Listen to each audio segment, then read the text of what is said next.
Now, maybe I'm letting the cat out of the bag here kind of early in the video, but I kind of like this game. So I ended up making cards for all of the ships in the game. The link is down below where you can download it for free. By all means, if you like it, just like and subscribe and tell your friends that these are available. Greetings, everybody. It's Jim. Spring has officially sprung across the nation. In Erie, Pennsylvania, though, technically it traditionally takes a little longer to arrive. So I've been getting a lot of my wargaming in lately since I said that for the winter. However, I haven't made a lot of videos on them. I've been busy with a lot of other projects. You've seen them. A lot of my videos were actually doing the GURPS Conan series, but I'm finally getting the videos done for a lot of the war games that I've played. So I'm going to expect them in a pretty rapid order here before spring actually sets around here and I get my butt outside, because that's one thing that Erie, Pennsylvania people really do appreciate, is when the weather really hits nice. Anyway, the game that I'm going over with you today, it shouldn't be a surprise to a point, because there's so much in link with these kind of Age of Sail games as it does with spaceship combat games, which I love completely. But this is one of the very first ones that came out from SPI, and I actually wondered after playing it, would I really want flying colors from GMT, which I have or had on my reserve list. So today I'm going to be going over with you my review of Fighting Sail from SPI. Two games ending on Kickstarter this week. Vendy 93 by Fellowship of Simulations, the same people that made Verdun Steel Inferno that won 3 awards, is ending on Kickstarter for the Battle of Vendy. And Galaxy D from Power Cell Games, developed by yours truly, created by Jack Darwood, the same person that made 6x6 Tales. $3 for a PDF about diceless space combat resolution. You can't go wrong. Check those links down below and go to the Kickstarters. Now here we have the Battle of Lake Erie already set up, and this is what I really wanted to play. It is the last scenario in Fighting Sail, and that's fine because I was reading the rules like a nightcap before I go to bed, so it wasn't really a big deal. I was pretty familiar with the rules. I didn't think I'd get too much hiccups by tackling one of the bigger battles in the game, because the other ones were just a little bit too introductory, which would have been fine if I wanted to play it and play it and play it and play it. I just wanted to dive in deep. But the thing is about, like the GMT's version of Flying Colors, you do get the Battle of Lake Erie, but only if you buy an expansion, which I wouldn't have a problem with. It's just that it was just nice to see here. One of the first things you notice about putting out the map for Fighting Sail is it uses a square grid. All right, unlike the hexagonal grids that you see in all the SPI war games, basically. Even Flying Colors from GMT uses a hexagonal grid. So what gives? What makes the difference here? The difference really comes down to this right over here in the green little counter, is the idea that there are 8 cardinal directions for wind, and I think they were just trying. They couldn't wrap their heads around getting off of that, I think, because I'm sure the hexagons would have worked just as well, but this does work fine. There's nothing wrong with it all, and we'll see that when we get into the movement system. All right, so excuse my big fat head so I can block the rest of the page so I can just show you this part here. Basically, every ship gets 6 movement points a turn, okay? No more, no less. There is a way to kind of stop your ship from moving if you don't want to, but there's not a way to increase speed, really, at all. Even with the wind at your back, it's assumed that the wind is with you, actually. So when you move, if you enter an adjacent square through a side part from a square side, it's 2 movement points. And if you enter it through an angle, it's 3 movement points. It's as simple as that. That's actually been done in war games, or even Dungeons and Dragons did this, because the ratio is 1 movement point if it's just going from side to side, and if it goes diagonally, it's 1.5. Of course, you can't use 1.5. It makes games kind of wonky. That's why they do 2 movement points for an adjacent square and 3 movement points for a diagonal. One of the greatest things about this game is how they actually handle with 1 counter movement, a command, and also firing a little bit, or nomenclating what ships have fired during the turn or not. So the thing is, with these counters, as you can see, each one of them, because you have 6 movement points, each one of them has 6, 4, 3, and 2 on them. Okay. Now, at first, I'm like, wait a minute, 6, 4, 3, and 2. What about the 1 and the 5? Well, the thing is, a 1's never going to be used. Once you've used up enough movement points that you're actually down to a 1, you can't move anymore, because once you used up, it's 3 or 2 or nothing, right? That's it. There's not more, there's not less. 3 and 2 are the only movement combinations you can do. So 1 point, it's off the board. Okay, what about a 5? Well, the thing is, you start with 6. You're spending at least 2, so 5 doesn't exist. So again, boom, you'll find out there's a lot of numbers that don't exist in this game. I'll get into where 7, 8, 9, and 0 doesn't exist in a little bit when we come to rolling dice. But anyway, so that's ingenious. And then what happens was there's 5 commands in the game.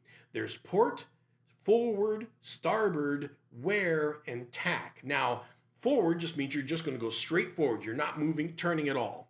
Port means you're going to turn left at some time during the turn, maybe multiple times. And starboard means you're going to go to the right, maybe once, maybe multiple times. Wear and tack. Wear is like a long U-turn, and a tack is a hard U-turn. Simple as that, right? The thing is, when you haven't fired yet, the counter goes on the front of the ship, and then or the bow, and then when you have fired, the counter goes to the back of the ship or the stern. Okay, so that is actually quite interesting right there. All right, so now I'm going to contradict myself a little bit from what I just said in the movement rules there, because I said there was 6 no matter what. Well, it was 6 no matter what when I was playing, okay?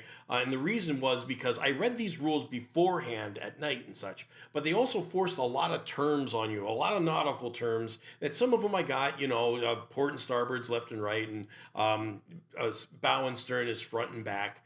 But there was a lot of other things like fouling, striking, taken aback, beating, beam reaching, broad reaching. It was a little bit overwhelming, especially the sailing section, which this will explain why I thought had everybody moving 6. Each ship possesses a sailing value of A to C, okay, C being the slowest. And on the left here, depending on where the wind's coming from on the turn, tells you how many movement points you're going to get, which wouldn't have been too much of a challenge or change and stuff like that. But it does look a little weird because, as we can see in the front example, it's very straightforward. Taken aback means the wind's coming right at you, okay? Otherwise, you're stuck in the water right there. You're not moving at all. All right. But if it's coming from the back, it's running, and you get and it shows here that you're only getting 4 points. So if the wind's actually at your back, you don't get as much movement as if it was coming from the southwest or the southeast, which is kind of weird. I'd like an explanation of that from you ship aficionados in the comments below, because I don't understand that. My thought would be it's coming from the back that's hitting the sails full. But I guess if it comes from the side back, it's actually better. All right, good enough. But notice this. Remember how I said in the previous segment that it was the counters, which are true, 6, 4, 3, and 2. There is no 5 yet. Here we can see for broad reaching, if you have a B-class ship and the wind comes from a broad reaching position, which is southwest or southeast, you get 5 movement points. So I'm like, well, how do you nomenclate that? I guess I'm going to assume they just allow you as the gamer to just kind of deal with it and just say, okay, that 6 is actually a 5, and I'll move. Okay, so let's go over these cards that, you would write out normally, but I made cards for them. Again, the link is down below. Hull basically is the hit points for the ship. Once you cross off the box with A, it means that it's abandoned. Now, it doesn't mean that they've struck colors and have surrendered. It just means they pretty much have abandoned ship. But if another ship from the opposing side comes within 1 square, then they strike the colors, and you can mark that off on the right-hand side, right bottom side there. Okay, then there's rigging hits. As you get hit with critical hits, or you can, not critical hits, you can actually try to hit the rigging instead, which knocks down their movement value so they become slower. And now this would be good for ships that are faster than yours, to slow them down so the rest of the ships can catch up, or just in general, because if you hit down below that, a mast critical hit, if you hit a mast hit and any amount of rigging hits, I think it might be 2 or 1, but bottom line is, if you hit any rigging hits and a mast, it becomes dead in the water. Another thing that makes it dead in the water is 3 mast critical hits. And then there's a special critical hit for getting hit the wheel, which means that before each turn, you actually have to roll to see if if the ship can take a command or not. If it can't, it just drifts for the turn. It can't do any of the 5 commands I talked about, whether it be going forward, port, starboard, tacking, or wearing. None of it. Fire is probably the worst critical hit. It means your ship's on freaking fire, and you got to roll to see if your ship blows up from the powder keg of gunpowder that's upon it, right? Then on the ship picture of the ship itself, it says first port broadside and second and first starboard broadside. The ships were set up in a way that the very first shot from each side was going to be advantageous. It does make a plus 10 to hit. I say 10, it's really a plus 1 on a d6, but we'll get into that in a little bit. Well, for all intents and purposes, again, it's a pretty ingenious thing, but I'll get into it in a little bit. Then there's 5 on the bottom 4, on the left-hand side, bottom left, the fire, that's what you need to roll on 2d6. I'll just say right there, you roll 2d6 and you got to roll less than that on that, and that hits the opposing ship in general after modifiers. Sail is the sailing rating. I talked about that earlier. C is the slowest, A is the fastest. Rate is just how the quality of the ship, which comes into play when it comes to things like hand-to-hand combat and a few other things. Crew, again, that has to happen with your hand-to-hand combat rate. There's a few of those things that come into play every so often. Now, as I mentioned, this is a pretty ingenious thing that had me flying for a loop for a little bit until I figured a few things out. It's a lot more elementary than I thought. This game, you would think by a fire ratings of like 42, 54, 36 or whatever, that it works on a D100 game, right? You just roll 2 10-sided dice, do the percentiles, and you hit, right? No, it's not that at all. It's actually using 2d6 for that very same effect. Okay, so you're taking 1 die as the 10s and 1 die as the 1s. The only thing is, as I mentioned earlier, the numbers 7, 8, 9, and 0 don't exist, so it's like, it's really weird that they would actually have, because the thing is, the 10s are the ones that matter the most. Why is that? Because all the modifiers come in 10s. They don't come in 5s, 3s, or anything like that. Everything's an even 10. So when you're firing your first broadside, it's a plus 10. When you're trying to fire after doing a wear or attack maneuver, it's like a -10 or a -20 or something like that. There's all kinds of modifiers, and they're all based on even 10s. So part of me was like thinking, well, why not just use a 1d6 method and just say -1? What's with the 1s column? What's that? Well, there's 2 reasons for it. The first is simple enough. When you roll doubles, it's a critical hit. Okay, good enough. But you could have still just rolled a die with it and not have all these 1s on your fire rates, like 52, 53, 54, or whatever. So what's the second number really for? Well, I come to find out that at first I was like, well, is it just a tiebreaker or something like that, just to differentiate things? And it's like, it was actually, I was racking my brain, and it's actually so simple. It's just like, if those numbers don't exist, 7, 8, 9, and 0, it's like, well, it doesn't change too much because it's just another universe, if you will, of the numbers. So there's still a percentage of between each number. So basically there's 36 instances in all the types of rolling that you can do. And the chance of rolling those, remember, we're not rolling 2d6. We're rolling d66. I'm not sure what you'd call it. But the thing is, the 1s column is still considered the 1s column. So it's actually, I found out that with 36 different instances of rolling all the dice, there's actually a 3% difference between each level. It's not like if it was percentile, it'd be 1, right? Well, here it's like 3. I was like, wow, okay, that's wild and interesting. Now, of course, they can't do easy negatives or plus modifiers with the 1s column, though, because our brains aren't going to be able to handle that. We've been going through 1 through 10 all our lives. Maybe if the 1s column was 1 to 6 all our lives, we could do it without even a second thought, right? But if you have a 51 and somebody says, "Oh, give you a -5," well, you could do that and say it's 46 in our universe, right? But in this D66 kind of thing, you'd really have to think about it. Going from 51 and -5 would actually be a 42, 51, 51, 46, 45, 44, 43, yeah, 42. It would be 42. And it just too much to do that. But it was actually quite ingenious in the game because it actually made it so, because again, back in these days, 10-sided dice weren't all that popular. You know, the polyhedral dice in the 70s, good luck getting your hands on some of those. We take it for granted now. But this is one of the ways that they made things work.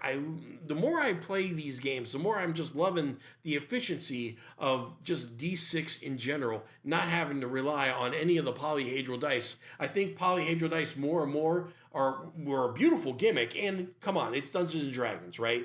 It is meant to be mystical, and those dice definitely did the job. But D6 is efficient.